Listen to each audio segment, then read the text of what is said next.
Good morning, students. Welcome to Pandasar's virtual class of macroeconomics.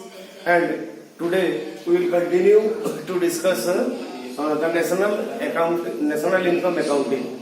You just remember in our last class we had discussed about different aggregates and how to derive suitable formulas to calculate those aggregates like GDP-MP, like NNP-FC, and many more.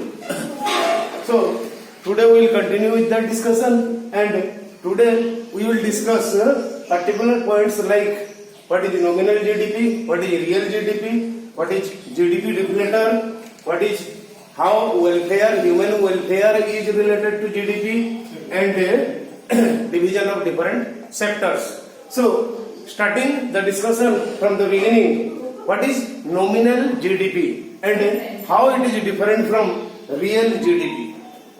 So you see, in your last year in statistics, you have learned about index number, and if you remember that the concept of index number, then of course you will be able to remember the difference between nominal price or current year price and base year price. So what is current year price and what is base year price? Because the difference between nominal GDP and real GDP lies in the difference of current year price and base year price. So remember how we used to calculate index number, construct index number, that we have to take the prices of different goods and services typically used by a particular group of consumer. Suppose we are constructing an index number for wholesale users, for retail users. So for those different purposes, we would take the prices of retail price and wholesale price. And you know there is a difference between retail price and wholesale price. So what is current year price and what is base year price? Once again I remind you that prices of different goods and services, in fact prices of different goods and services which are final in nature, final goods and services, if we take the prices, if we consider the prices of this particular year, then that will be called current year price. And on the other hand, instead of taking the prices of this particular year, if we select some previous year which is already past, and if we consider the prices of that particular year, then it will be considered as a base year price. So now you need to understand why we are interested in base year price when we are going to deal with the prices of final goods and services produced during this particular year. Sometimes what happens to students, the year becomes abnormal, out of normality. For example, this year we are much affected, our economy is much affected by the pandemic coronavirus. So of course it brings fluctuations to the prices of different goods and services. Hence we cannot term this particular year as a normal year. So in order to consider the prices which are normal in nature, we rather than taking this particular year, we prefer to take the prices of a base year. So that makes the difference between nominal GDP and real GDP. If we are considering nominal GDP, then what? We take the prices of different final goods and services produced in this year by considering the prices of this particular year. So if we consider the prices of this particular year to calculate the prices of final goods and services, then that would be called nominal GDP. So once again, the nominal GDP is nothing but when we calculate the final goods and services produced in the domestic territory during one financial year by considering the prices of the prevailing year. Correct. What is real GDP? Real GDP is the value of final goods and services produced in the domestic territory during one accounting year when we consider or we take the prices of some base year. And how to calculate? You can see this formula. How to calculate real GDP? Real GDP is nothing but nominal GDP by current year prices into 100. Nominal GDP by current year prices into 100. By using this formula, we can calculate the real gross domestic product. Then the third point of discussion is GDP deflator.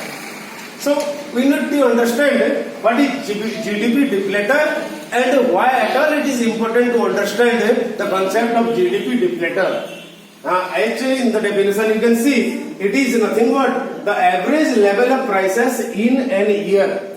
The average level of prices. See, when we consider prices, that is price of a particular goods. For example, per kilo tomato, the price is 50 rupees.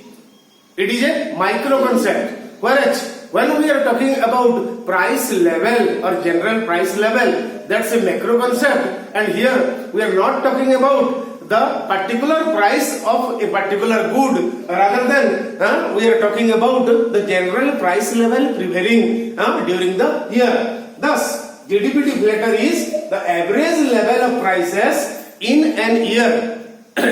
For example, suppose potato is 10 rupees and tomato is 20 rupees. So 10 plus 20 is 30. So what is the average level of prices? That is 30 by 2 equal to 15 rupees is the average level of price. So GDP deflator can be calculated with the help of this formula, that is nominal GDP by real GDP. We have already discussed the concept of nominal GDP and real GDP earlier. So here, in order to find out GDP deflator, we are taking the ratio of nominal GDP and real GDP and multiplying it with 100. So GDP deflator is equal to nominal GDP by real GDP into 100. So our fourth point of discussion is GDP and welfare. This is quite a broad concept, students, and you need to understand. Just go back to the definitions given by different economists of economics. How different economists have defined economics. That some economists say that economics is the study of wealth, whereas some other economists like Arthur Marshall, they are of the view of, along with the study of wealth, we cannot ignore the factor of welfare. Hence, economics is the study of the combination of both creation of wealth, that is development of an economy, and welfare, that promotes the good being of the people of a nation. That's why GDP and welfare. So GDP that demonstrates us, that tells us about the financial status of a country. Is it necessarily showing us or telling us something about welfare? No, simply no, because GDP is directly related to economic development. That is, suppose our earning increased by 100 rupees, then our GDP increased in the sense of GDP. No doubt, whether we have earned that income by selling some illegal goods, some harmful goods like wine and tobacco, or by promoting some other welfare goods like necessary goods. Hence, GDP never necessarily shows us about the status of welfare in an economy. So when it comes to welfare, we have got 3 different points to discuss. That is distribution of GDP, non-monetary exchanges, and externalities. These 3 things are totally ignored when we are calculating gross domestic product of a nation or of an economy. The first point is distribution of GDP. Suppose our income increased by 1 billion rupees. So, is it necessarily clear from the figure that shows us about our GDP or financial status that the increased income of 1 billion rupees that is equally distributed among all the shareholders of the economy, that is all the people of the economy? No. It may be highly possible that a couple of people have generated income more than 80%, and remaining 80% or more than 80% people, they have received merely 20% of the total income that is generated during the year. Hence, GDP, the figure never tells us about whether the distribution of GDP is even in the economy or not. This is also termed as equitable distribution of wealth in an economy. So, to conclude, GDP never clearly tells us whether the income generated due to different economic activities in the economy is equitably distributed among all the people. Second point of discussion is non-monetary exchanges. Just remember the concept of economic activity and non-economic activities. And we have to agree that non-economic activities are quite important as economic activities. So, do the GDP considers non-economic activities like a teacher teaching his own son or daughter, a housewife giving services in her own house? So, even if the housewife and the teacher both are adding value to some basic things, but their services is ignored, their services is never valued, their services is never paid. So this is yet another drawbacks of GDP as the status showing element or rather than economic status showing element of an economy. So GDP ignores non-monetary exchanges like services of a housewife. And the third point is externalities. This is quite a complex term and you need to understand clearly what is the meaning of externalities. There can be two types of externalities, that is positive externality and negative externality. And as it is quite clear from the meaning of both the word positive and negative, positive externality must have a positive effect or a beneficial effect, whereas negative externality must have some negative or some non-beneficial effect. So what is, after all, what is externalities? So when producers undertake production activities, then two things happen. Sometimes they do some good of themselves and the society without receiving any payment for that.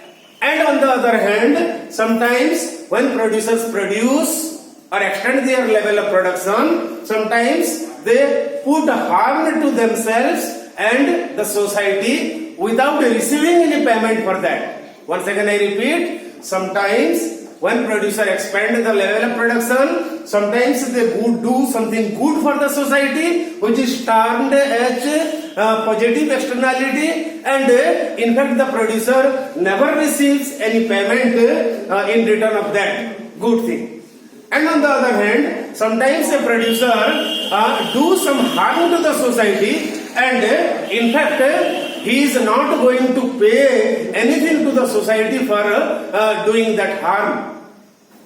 So let's take some example to be quite clear about positive externality and negative externality. Suppose a production unit, in order to expand its level of production, hired a better manager, then obviously its productivity will be better, and due to that the producer is going to gain something. Suppose a production unit expanded its level of production, and due to requirement government constructed railways near that industry. So here without paying anything for that railway project, the producer is getting some benefit. Suppose the producer with the help, along with expanding its production level of production, making some plantation program, then the society is getting some benefit due to the activity undertaken by the producers, and of course the society is not paying anything in return of that. Such are the examples of positive externalities. On the other hand, you know, all of you know very well that pollution is a very big problem and a global issue. So, whenever a production unit expands its production, the level of pollution gets deteriorated.